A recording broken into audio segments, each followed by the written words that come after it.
మన తెలంగాణల రోడ్ల పక్కన సందులల్ల బండ్లు పెట్టుకొని బ్రతికే చిన్న చిన్న వ్యాపారుల కష్టాలు అన్నీ ఇన్ని కావు.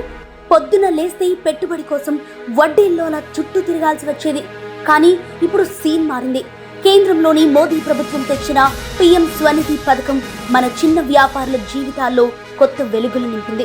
ఎలాంటి గ్యారంటీ లేకుండా, రూపాయి వడ్డీ భారం లేకుండా డైరెక్ట్ బ్యాంకుల నుంచే పెట్టుబడి సాయం అందిస్తూ వీళ్లను ఓనర్లను చేసింది. మన తెలంగాణలోనే ఇప్పటి వరకు దాదాపు 4.47 లక్షల మంది వీధి వ్యాపారులకు ఈ పథకం ఆసరగా నిలిచింది.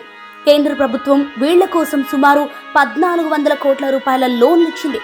ఇందులో విశేషం ఏంటంటే, ఈ లబ్ధి పొందిన వాళ్లలో 65% మంది మన ఆడబిడ్డలే ఉండటం గర్వకారణం. చిన్న వ్యాపారులకు ఆర్థిక కష్టాలు దూరం చేస్తూ మన తెలంగాణను ఆత్మనిర్భర భారత్ దిశగా నడిపిస్తున్న మోదీ ప్రభుత్వానికి, కేంద్ర మంత్రి కిషన్ రెడ్డి గారి నాయకత్వానికి హృదయపూర్వక ధన్యవాదాలు.